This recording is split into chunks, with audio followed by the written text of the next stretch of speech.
Vamos a estar orando mientras los demás hermanos se van agregando. Amén. Dios y Padre, te damos muchas gracias, Señor, por tu fidelidad, por tu bondad, por tu misericordia, porque tú eres bueno, Señor, y porque tu favor, Señor, no se acaba, no se acorta. Gracias, Señor Jesús, porque nos bendices. Gracias porque nos ayudas. Gracias porque tu bendición está con nosotros, Señor. Gracias, Cristo Jesús, porque tú eres hermoso, Dios, porque eres maravilloso, porque no hay nadie como tú, Señor Jesús. Venimos orando en este momento, Dios, solicitando a su grandeza, Dios, solicitando a su favor, solicitando a tu bondad, amantísimo Padre, que tú seas bendiciéndonos en esta preciosa noche, Padre. A mi hermano que viene del trabajo, a mi hermana que viene de su trabajo, que ha estado trabajando en el hogar durante el día, Padre, tú seas dándole fuerzas, por favor, Señor, fuerzas nuevas para cada hermano, para cada hermana, te lo pedimos en el nombre de tu Hijo amado Jesucristo y te damos gracias, Señor Jesús, porque tú eres Dios fiel, Dios bueno, Dios de grandeza y de misericordia, Señor. Hoy venimos una vez más delante de su hermosa presencia, deseando poder tener un tiempo de reflexión, Señor. Este es el objetivo, Padre, por el cual nos reunimos los días jueves, un tiempo de reflexión, Señor, donde en pocos minutos compartimos una reflexión acerca de tu palabra, Dios, y solicitamos en este momento que tú seas ayudándonos para estar dispuestos, Señor, dispuestos en nuestra mente, dispuestos en nuestro corazón, dispuestos físicamente, Dios, para recibir lo que tú tengas preparado para nosotros. Háblanos, bendícenos, edifícanos, Señor, a través de tu palabra, que sea tu gracia, que sea tu bondad, que sea tu misericordia, Señor, interviniendo, Padre, en favor de cada hermano. Yo te doy gracias, Señor, porque muchas de las peticiones que hemos estado presentando, tú las has estado contestando, Señor. Tú nos has estado bendiciendo aún en este tiempo difícil, aún en este tiempo adverso, Señor. Tú nos estás ayudando, tú nos estás bendiciendo. Tu gracia está con nosotros, Señor. Tu fidelidad está con nosotros. Oramos en este momento, Señor, para que tú seas siguiendo, Dios, continuando, Padre, con esa obra que tú has comenzado en nuestras vidas, Señor. Mira, Dios, la próxima apertura, la pronta apertura de la congregación, Señor, yo te pido que tú nos conserves con ánimo, con gozo, con alegría, Señor, a la expectativa de lo que tú vas a hacer, Señor. Alrededor de 5 meses han pasado, pero, Señor, tú no nos has, Señor, abandonado. Tú sigues con nosotros, tu bendición sigue para nuestra vida. Te lo pido, Señor, y te doy muchas gracias.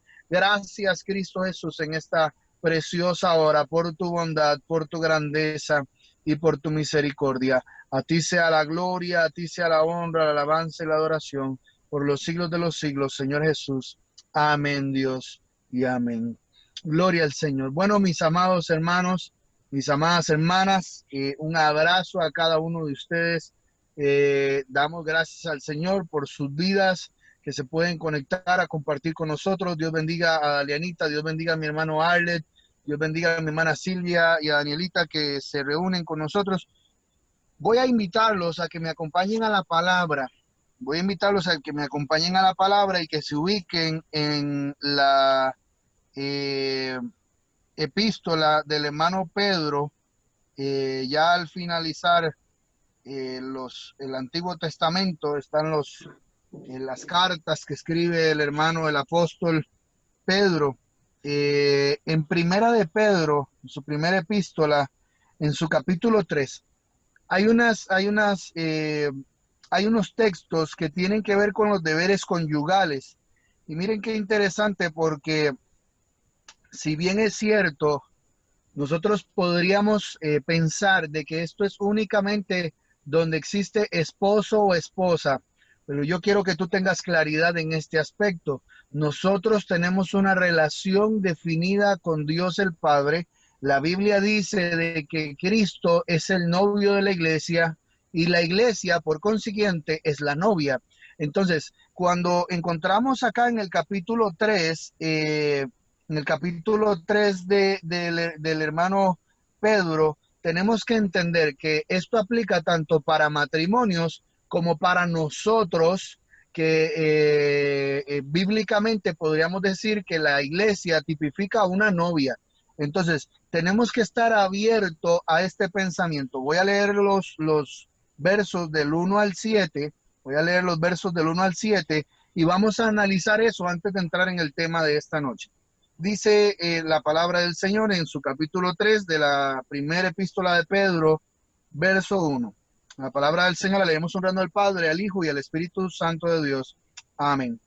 Asimismo, vosotras, mujeres, estad sujetas a vuestros maridos, para que también los que no conocen la palabra sean ganados sin palabra por la conducta de sus esposas, considerando que vuestra conducta es casta y respetuosa. Vuestro atavio, y nosotros ahorita, perdón que haga el paréntesis, en el verso 3 y el verso 4 y el verso 5, es a donde vamos a estar desarrollando la enseñanza de esta noche. Dice verso 2,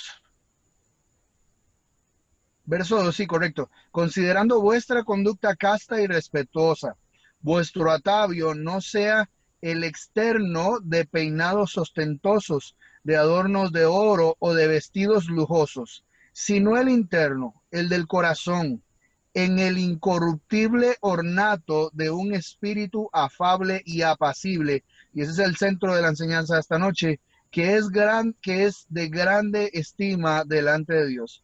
Porque así también se atavían en otro tiempo aquellas mujeres santas que esperaban en Dios, estando sujetas a sus maridos, como Sara obedecía a Abraham, llamándole Señor, de lo cual vosotras habéis venido a ser hijas si hacéis el bien, sin temer ninguna amenaza. Vosotros, maridos, igualmente vivid con ella sabiamente, dando honor a la mujer como a vaso más frágil y como a coherederas de la gracia de la vida, para que vuestras oraciones no tengan estorbo. Ok, que el Señor añada bendición a su palabra y nos edifique de una manera especial en esta noche. Quiero de una manera muy superficial hablar acerca de esto. La sujeción de la mujer, de la esposa al esposo, en el Antiguo Testamento, en el Nuevo Testamento, está siempre vinculada con una cultura muy machista y está vinculada con una cultura bien de Medio Oriente, donde la mujer debe vivir sometida totalmente a lo que el hombre piensa y a lo que el hombre expresa.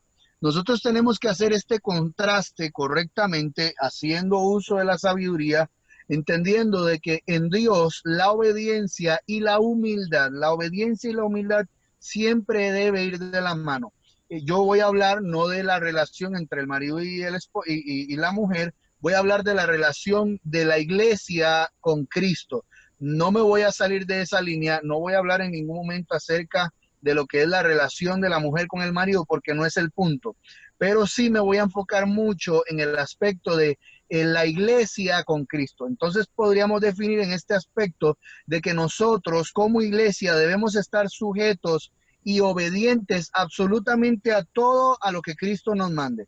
Ahora, esto es algo que tenemos que tener bien claro. ¿Por qué? Porque dependiendo, y así era como funcionaba en la relación marido-mujer, dependiendo de cómo se comportaba la mujer con el hombre, así el hombre bendecía a la mujer. Y cuando hablamos de bendecir a la mujer, me refiero a los beneficios que él le daba. Él, por ejemplo, le podía llenar de muchas riquezas o de todas las cosas materiales de que él pudiera llenarlo, estaban condicionados a que esa mujer fuera una mujer sumisa, a que esa mujer fuera una mujer sometida a todo lo que el hombre decía. Entonces,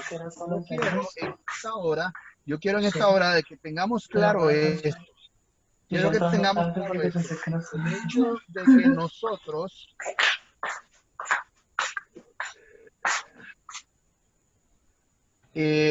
de que nosotros como iglesia de Jesucristo debemos estar vinculados, debemos estar enlazados con Cristo.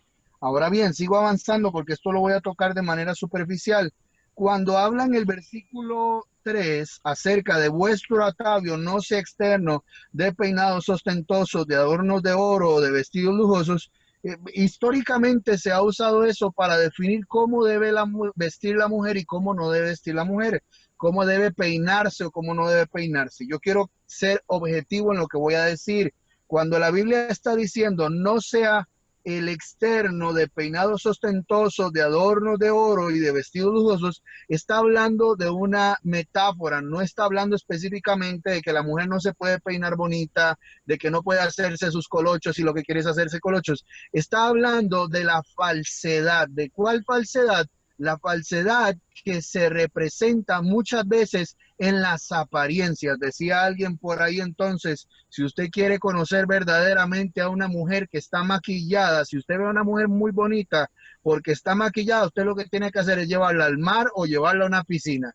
Ahí usted va a poder ver quién es verdaderamente esa mujer. Entonces, la palabra del Señor está hablando acerca de las apariencias, de la belleza externa que nosotros podríamos aparentar. Eso es una dicha que a los hombres no se nos da. El hombre, el que es feo y ya eso no se puede cambiar. El que es bonito, pues Dios tuvo misericordia de él.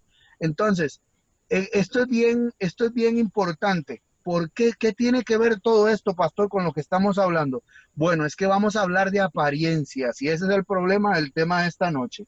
Estamos desarrollando una enseñanza a la luz de la palabra, pero la estamos extrayendo también del libro del escritor José Luis Navajo en su libro Un lunes con mi viejo pastor.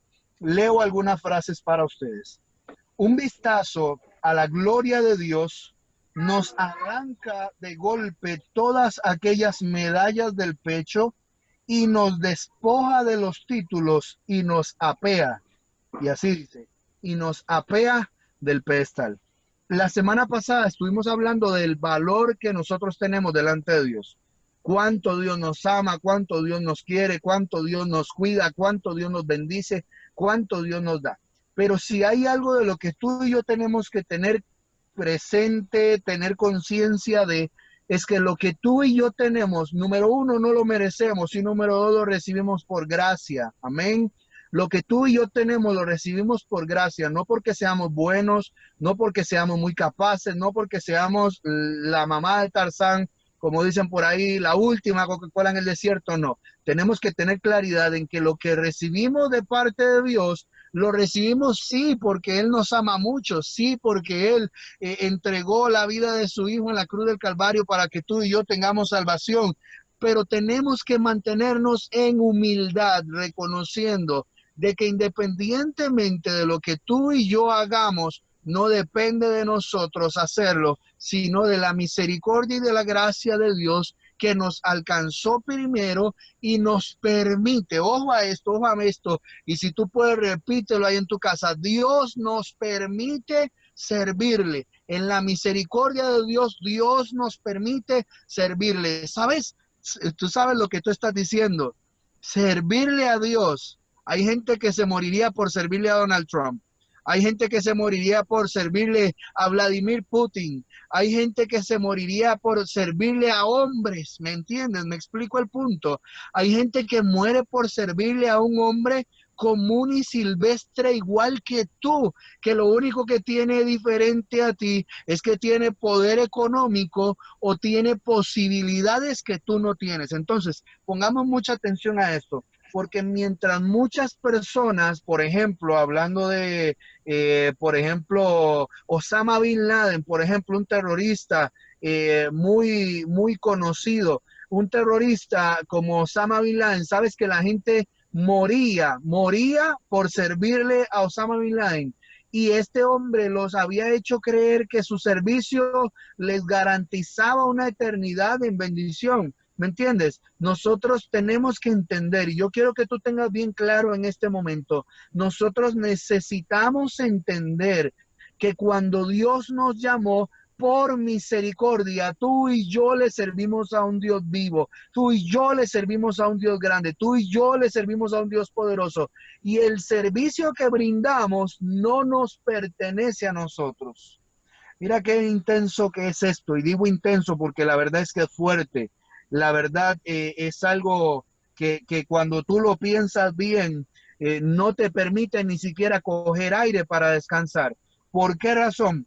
porque hay cosas a las que Dios nos llama a servirle a Él, de las cuales tú y yo ni siquiera teníamos capacidad para hacerlo y ahora lo estamos haciendo. Yo puedo hablar de mi testimonio, por ejemplo, y yo podría decirles de que al día de hoy, si tú me preguntas, ¿usted está capacitado al 100%, pastor? ¿Usted siente que usted está al 100% en total capacidad de servirle a Dios y de ser pastor? Yo tendría que decirte que no. ¿Por qué? Porque lo que yo tengo, lo que yo le doy a Dios no proviene de mí, proviene de lo alto, proviene de los cielos, proviene de un Dios grande en misericordia, que en su infinita bondad a Él le plació, a mí que no soy nadie, a mí que soy un simple vaso, que no tengo nada especial. Y yo quiero, y se lo digo a los muchachos, yo quiero que tengan bien seguro esto. Yo no tengo nada diferente a lo que tú tienes. Si Dios me llamó a mí, Dios te está llamando a ti. ¿Para servir en qué? Bueno, ya eso es un trato personal de Dios contigo. Dios irá definiendo en el camino en cuáles áreas te quiere utilizar, pero debemos de tener claridad en que lo que hacemos nosotros no lo hacemos porque seamos muy capaces. Yo, uno de mis objetivos y una de mis metas personales es poder estudiar teología pastoral. Y estoy seguro de que al igual que en el área secular, tú obtienes un bachillerato y luego vas a querer estudiar una licenciatura y luego de la licenciatura vas a querer una maestría y después de la maestría vas a querer un doctorado y cuando tengas el doctorado te vas a dar cuenta de que hay muchas otras cosas que tú no sabes y vas a tener que buscar la manera de investigar, estudiar, prepararte. ¿Por qué? Porque no es un conocimiento que dependa de mí. Mencionaba anteriormente, vuelvo a citar la expresión del escritor: un vistazo a la gloria de Dios nos arranca de golpe todas las medallas del pecho, nos despoja de títulos y nos apea del pedestal. Yo quiero que tengamos claridad en este aspecto. Puede que tú seas muy bueno en lo que hagas, puede que seas muy capaz en lo que haces, hablando del servicio y hablando del desarrollo que nosotros tenemos. Por ejemplo, voy a usar como ejemplo a mi hermanito Enoch. Eh, eh, por misericordia del Señor, ahora mi hermanito Enoch es el que está encargado de administrarnos la adoración en la iglesia. Pero cuando él llegó a la iglesia, hubo, hubo cosas en las que él tuvo que acoplarse a mí y luego yo me tuve que acoplar a él. Pero en el proceso yo le decía, y me sentaba mucho tiempo con él y yo le decía, papito, a mí me gusta esto y esto y esto y esto. No hagas esto, haz esto. Y había muchos consejos de por medio, había muchos consejos de por medio que yo le daba a él. ¿Por qué? Porque hay cosas que nosotros tenemos que tener claras. Aquí no se trata de las capacidades que tú tengas, sino de la humildad para reconocer de que lo que hacemos no lo hacemos porque yo soy muy bueno, ni porque el pastor es muy bueno, ni porque hayan pastores más buenos que el pastor, que los hay por todas partes, sino que lo que nosotros hacemos es darle un servicio a Dios. Y como yo le he dicho muchas veces a los muchachos, debemos servirle a Dios con excelencia. Dios nos llama a nosotros a servirle con excelencia. Entonces, mira qué lindo lo que el escritor utiliza. Mira lo que el escritor, las palabras que el escritor utiliza. Hay personas que gastan sus fuerzas en el estúpido empeño de ser conocidos y de ser posible reconocidos. ¡Qué insensatez! No había enfado en su voz, lo dijo en un tono sereno, pero no la llamativa, era llamativa, perdón, la rotundidad de sus afirmaciones. ¿Cuál es ese empeño de exhibir habilidades y valores? ¿A quién pretendemos impresionar? ¿Dejaremos a Dios boquiabierto con nuestras capacidades? Cuando Él elige a una persona, apréndete esto, cuando Dios elige a una persona, no, esa persona no tiene que esforzarse para reivindicar sus talentos, ya se ocupará Dios de ello. Entonces, permíteme plasmarte este pensamiento. Capítulo 3, versículo 4. Deja a un lado, si te vienes agregando, deja a un lado de que el subtítulo dice que ahí está hablando de deberes conyugales. Estamos hablando de relación con Dios, de la iglesia, que es la novia, y de Cristo, que es el novio. El verso 4 dice, sino del interno, el del corazón, en el incorruptible ornato de un espíritu afable y apacible, que es de grande estima a Dios. Está hablando de la humildad. ¿De la humildad para qué? De la humildad para reconocer. ¿Reconocer qué, pastor? Reconocer que nosotros somos incapaces y que lo que tenemos lo tenemos porque Dios nos lo ha dado. Amados hermanos, mira, yo veo muchas situaciones dentro de la iglesia en las que las personas compiten. No me refiero a nuestra iglesia, sino que hablo de iglesia de Cristo en general, donde muchas personas compiten por figurar en el servicio a Dios. Y yo quiero que tú tengas algo presente. No hay una habilidad que tú tengas con la que tú puedas impresionar a Dios. Tú nunca vas a impresionar a Dios, amado hermano. Y si tú quisieras impresionar a Dios, debes impresionarlo con tu obediencia, con tu humildad, con tu capacidad de reconocer que sin Dios no somos nada, porque Dios te creó. Quiere decir de que no hay algo que tú puedas hacer que pueda sorprender a Dios. Dios conoce tus más íntimos detalles, tus más íntimos secretos. No hay una sola cosa que tú puedas hacer más con mayor habilidad de la que Dios tiene. ¿Me entiendes? O sea, yo no puedo impresionar a Dios con un buen mensaje. Yo no puedo impresionar a Dios con una buena predicación. Yo no puedo impresionar a Dios con un canto lindo. Si llegara, ojo a esto, ¿tú te imaginas que yo llegue al cielo considerando de que yo soy un gran músico y me encuentre con el rey David? ¿Te acuerdas quién era el rey David?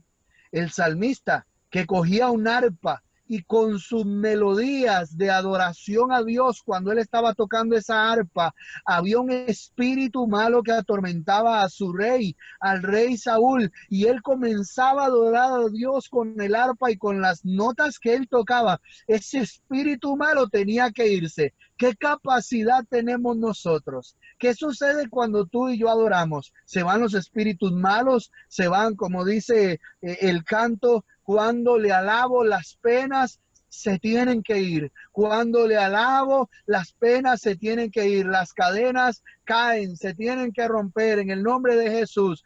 Dice eso el canto. Entonces, ¿qué capacidades tenemos tú y yo? La Biblia dice, por ejemplo, que Pedro caminó sobre el agua. Entonces yo nunca he caminado y he intentado un montón de veces pasar corriendo sobre una piscina y nunca he podido.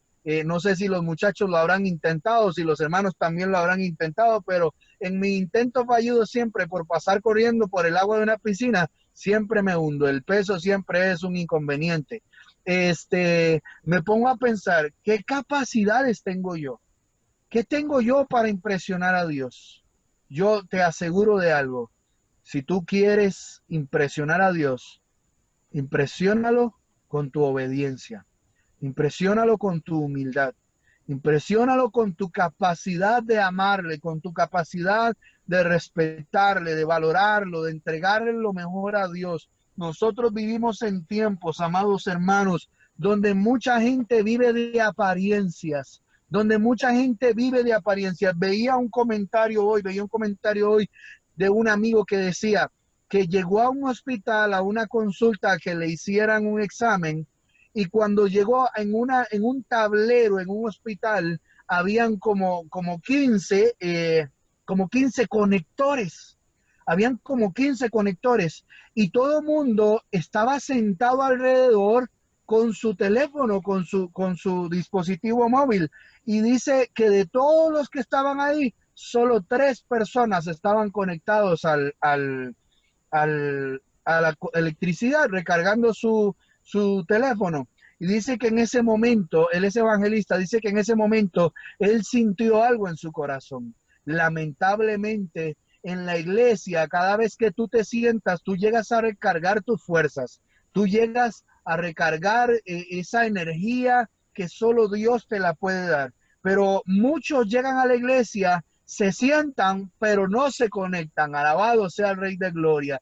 Entonces, al final hay un montón de tableros para que la gente llegue a recargar sus fuerzas y están presentes, están junto al tablero para recargar sus fuerzas, pero hay personas evangélicas, hay personas cristianas que se han vuelto autónomas. ¿Qué significa autónomas? Las personas que son dependientes, que no dependen de nadie, sino de sí mismos. y yo no dependo de mí mismo, amado hermano, yo dependo de Dios, tú dependes de Dios. Si tú llegas a este momento, ya estamos terminando, ya yo voy a terminar, si tú llegaste a este momento de la reflexión, tú tienes que meditar en esto, tú necesitas, amado hermano, amada hermana, convertirte en una persona que se conecta con Dios, que se relaciona con Dios. Y para poder mejorar nuestra relación con Dios y para poder cobrar ánimo en tiempos difíciles, esta enseñanza tiene que ver con la humildad. ¿La humildad de qué? La humildad de reconocer que nuestra dependencia es total y absoluta de Dios. No hay nada en este mundo, no hay nada en este mundo con lo que tú puedas impresionar a Dios. Hay gente que vive el día a día tratando de impresionar a los demás, tratando de caerle bien a los demás, tratando de agradarle a los demás. Pero Dios te está llamando en esta hora a que seamos, como dice el versículo 4 del capítulo 3 de Primera de Pedro, gente genuina, sin apariencias, gente que Dios conoce en intimidad. De nada sirve que tú digas, pastor, yo oro. Mira, si tú oras o si tú no oras, perdóname, pero no es problema mío. Yo soy el pastor y yo estoy velando por mí, yo estoy orando por mí, estoy buscando a Dios por mí, porque necesito a Dios. Pero tu relación con Dios es algo muy personal, algo muy íntimo. Yo no puedo andar aparentando y tú tampoco puedes andar aparentando. Tú no puedes andar figurando cosas que tú no eres. El capítulo 4 entonces dice, entonces enfoquémonos. Verso 4, en lo interno, el del corazón, en el incorruptible ornato. Está hablando de la apariencia, en la incorruptible apariencia, en la incorruptible presentación de un espíritu afable, un espíritu noble, un espíritu mancillado, un espíritu noble, un espíritu sencillo, y dice apacible, un espíritu apacible que es verdaderamente, y ese sí es de grande estima delante de los ojos de Dios. Muchas personas, amado hermano, quieren la aprobación del mundo. Yo no quiero la aprobación del mundo, yo quiero la aprobación de Dios. Yo no quiero, mira, no me importa cuántas veces, mi papá mi papá dice, hay personas que se suben en un ladrillo y se marean. ¿Sabes lo que mide un ladrillo? Un ladrillo mide como 20 centímetros de ancho, y si lo paras, mide como 30, 25, 35 por ahí de alto. ¿Cuántos son 35 centímetros? Lo que usan las muchachas de tacones. Hay personas que se sienten que con tacones son más grandes que los demás. Y en Dios, yo quiero que tú tengas presente esto. Dios te va a botar los tacones, Dios te va a tocar los ladrillos, Dios te va a topar y va a botar todo lo que en lo que tú te hayas trepado solito, en lo que tú te sientas muy capaz, con tal de que recuerdes que el único capaz, que el único suficiente y que el único bueno es Dios. Así que, amado hermano, te finalizo este espacio dejándote esta reflexión. Bendecimos a cada hermano, a cada hermana. Hay una hermana que me puso un mensaje. Yo vi que alguien me escribió al privado, pero como se me cayó la llamada, vi que era una petición, pero no recuerdo quién era y no recuerdo qué era lo que decía la petición específicamente. Y me parece que esa persona ya no está con nosotros. Entonces, déjeme revisar. No, ya recordé quién fue la persona y no está con nosotros, pero como quiera, Dios conoce la petición. Creo que tenía que ver con algo de sanidad. Así que ya para cerrar este espacio, bendecimos a cada hermano, a cada hermana que se ha conectado. Mi hermanita Jocelyn, Dios te bendiga mucho, qué bendición. Un abrazo a la familia, a tu mamita, a Wendy, las queremos mucho. Adelante en el Señor. Ya pronto nos vamos a ver, si Dios así lo permite. Gravincito, Dios te bendiga mucho. Eh, eh, la familia de mi hermano Germán, Cristelcita, Dios te bendiga mucho. Dios te bendiga, hermanita Ireira. Un abrazo a la familia. La hermanita Yami, que se conectó hace unos minutos. Mi hermanita Jennifer, Michelle, Dios te bendiga mucho. Un abrazo a todos. Vamos a orar para quedar despedidos, eh, para finalizar, y oramos por esa petición. Dios conoce la necesidad de esa persona. Amén. Inclina tu rostro ahí donde tú te encuentras, amado hermano, y clamamos al Señor. Padre, que estás en gloria, y agradecemos tu fidelidad, tu grandeza y tu misericordia. Damos muchas gracias, Dios, por tu bondad, Señor, porque tú eres Dios grande y bueno. Señor, en este momento, en esta noche, Padre, hay una petición, Dios, que debimos haber presentado, Señor, pero las razones tú las conoces, Señor Jesús, y esa petición se extravió, Dios, en el momento en el que se me salió el celular de la reunión. Por favor, yo te pido, Padre, tú que conoces los pensamientos y las necesidades, que tú mires a esta hermana que me escribió, Señor, que mires la necesidad que hay, Señor, en su familia, y te pido, por favor, que tú atiendas, Señor Jesús, conforme sean tus riquezas en gloria, conforme sea tu grandeza, conforme sea tu bondad. Por favor, atiende a la necesidad de esa hermana. Por favor, ten misericordia, Cristo. Yo no recuerdo la petición, pero tú la conoces. Por favor, Señor, atiende en tu grandeza, Señor, y en tu misericordia a la necesidad de esa hermana. Padre, bendice a cada hermano que se ha reunido en este espacio, en este momento. Tu gracia esté con cada uno de ellos. Te lo pedimos en el nombre de Jesús, Señor. Declaramos tu palabra en el Salmo capítulo 4, Dios, que dice: en paz me acostaré y asimismo dormiré, Señor, porque solo tú me haces vivir confiado. Gracias, Padre, gracias, Hijo y Espíritu Santo de Dios. Amén, Señor Jesús, y amén. Dios me los bendiga, mis hermanitos y mis hermanitas amadas. Gracias por conectarse una vez más a este servicio virtual. Creo que la presencia del Señor ha estado con nosotros. Creo que Dios nos ha bendecido. Les animo a seguir adelante. Ya tenemos fecha definitiva, según lo que el ministro de Salud indicó, el domingo 23 para nosotros, el domingo 23. Si usted se pregunta, pastor, ¿y por qué no este domingo? Bueno, porque la Junta y nosotros hablamos y definimos domingo 23. Amén. Así que les amamos, un abrazo a la distancia, les extrañamos. Adelante en Cristo Jesús. Dios me los bendiga y que tengan una preciosa noche.